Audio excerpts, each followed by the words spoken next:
What's up, everybody? We have Sports Junkie here, back with another video, and I think you guys can hear me pretty well. It's December 11th, 2020. Thankfully, 2020 is almost over. It's been a very challenging year for a lot of us. But it's also been an okay, end of year, but it's been crazy. That's what it has been. But yeah, anyway, UFC 256 predictions. Basically, 255, that card did not disappoint. I was a little bit disappointed in the Figueiredo fight, but it was a pretty good fight for the first time. It wasn't like a dominating performance or anything. He did face a little bit of adversity. Perez is a good-ass fighter. I can see them, meeting up again because he's very young, but he wasn't really hurt by anything, and neither one of them were. It's just Figueiredo with the guillotine choke, and then of course Valentina Shevchenko did very well against Maya or whatever. She did well as well. I think she did win one round, so good for her. She's a huge betting underdog. Anyway, let's cut the bullshit. Let's get on to UFC 256. I'm just gonna go to the main card because I really don't care about the undercard, even though it seems like a pretty good card, but I'm not gonna watch to the main card. So we got in the heavyweight division first on the main card, Surly Gain versus Junior Dos Santos. It looks like Surly Gain, or I'm sorry if I'm pronouncing that wrong. Gain looks like he's a minus 440 favorite. I think that's favorite, yeah. Versus Dos Santos, and I don't know if that's really that much. I don't really think it is, but I think Gain gets it done. I think he's a very good fighter. I think Dos Santos is very good too, but yeah, I think Gain gets it done. I don't see Dos Santos. He's good, but I think it's Gain time. I guess, I don't know. Okay, anyway. So we got Jacare Souza versus Kevin Holland. I love Kevin Holland. He's a very entertaining fighter. He's a bit trash mouth, and his story is incredible. He got kicked out of school on the Contender Series. He was just talking shit. Dana White didn't sign him, and then he fought Thiago Santos in his first UFC fight. Went to decision with him.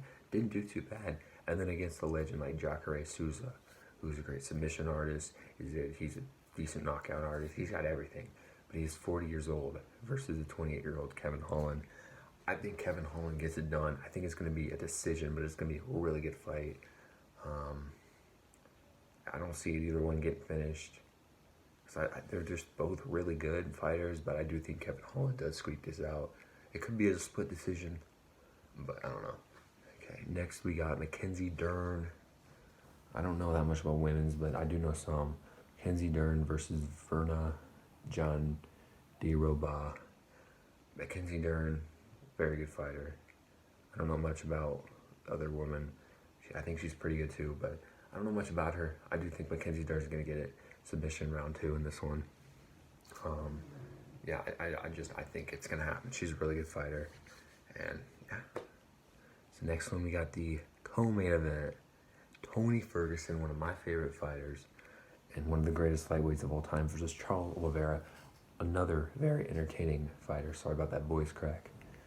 This is going to be one hell of a fight. I wish this was 5 rounds, because this could possibly be fight of the year, but it doesn't matter either way. Co-main event's not bad. I just wish it was 5 rounds.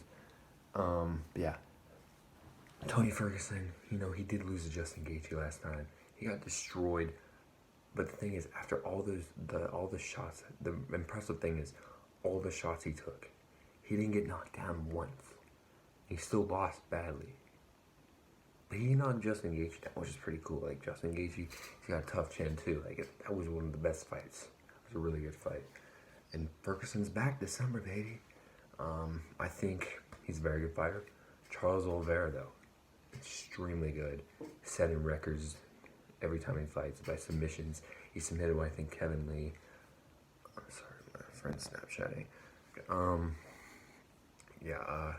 Tony Ferguson, I think he gets it done. It's going to be a unanimous decision, but it's going to be another good fight. So, we'll see. I think Ferguson, I also want Ferguson to win because I want him to take Khabib out of retirement. I want him to finally fight Khabib. Who doesn't? Like, that'd be such a good fight. Because they're both like, yeah, it's Khabib, and Tony is just, he's a freak. I think Tony can beat him, but probably never know. Anyway, I hope Tony gets that gold soon. I think McGregor's probably going to win it, too, and then he'll probably retire again. Or he probably won't defend it. So it's just like, he'll go off. But he might fight Floyd Mayweather again. He's also fighting, Floyd Mayweather's fighting Logan Paul. What do you think about that? Anyway, I don't care. I do think Tony Ferguson gets it done. I don't see any of these guys getting finished, though. Tony Ferguson's probably not, no way he's going to get finished. Charles Oliveira, I don't see him getting finished. I think it's going to be unanimous decision, Tony Ferguson, but it's going to be a pretty good fight, like I already said. So, next fight, we got the main card. We got the flyweight division. I love both these fighters. I watched them in the last card, 255. 21 days after they made weight, it's a championship fight. Davis and Figueiredo, a negative 330 favorite versus Brandon Moreno. Very good flyweight as well. I'm just going to say it, dude. Like, that fight, Brandon Moreno fight was pretty good. The guy dislocated his shoulder, but it was a pretty good fight, you know. He did well. I thought he was probably going to eventually win it if they did end up going to decision, but it didn't matter either way. Then you got Davis and Figueiredo, who submitted the guy in the first round, but it wasn't like a complete ass kicking like he beat Benavidez. It was like, you know, Perez got into like the wrong situation. Boom, he just got into the check. The thing is, Brandon Moreno cannot get like choked by Figueiredo because Figueiredo is so strong. And if he does get under the choke, there's no way Moreno's getting out. And if he does somehow, some way get out, like he has to take all of his like strength or whatever to do it. And then, yeah, so Brandon Moreno's very good. He's got good precision. He's got accuracy. He's got power. He does have the tools to take him down. I just don't see Davis and Figueiredo just losing. I hope Brandon Moreno has a good chin.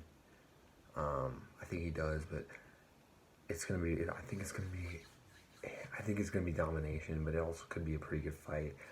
There's no way Figueiredo's losing this fight, in my opinion. I could be wrong.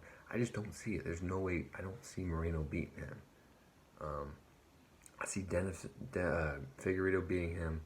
I see third round knockout or third round submission. Some finish in third or fourth round. I think third round. I think Brandon Moreno does have, he's more of a chin he's got more of chin and toughness. So, hopefully he doesn't get under those guillotine chokes until the third round, or he's gonna be in trouble. I think he'll win it. I wouldn't say easily, but he's gonna cut Moreno up, and I don't think it'll be that pretty. Anyway, I think Figueiredo's gonna win, and I think Henry Cejudo's gonna come back, or somebody is gonna come down to flyweight and fight him for the title, because who else do they have? Anyway, yeah, so it's going to be Figueiredo with the easy win. I'm not going to say easy. I don't like saying easy, but I think Figueiredo's going to win. Right? That's basically it. So, yeah, see if I'm wrong. UFC 256 predictions. And, yeah, see you guys later.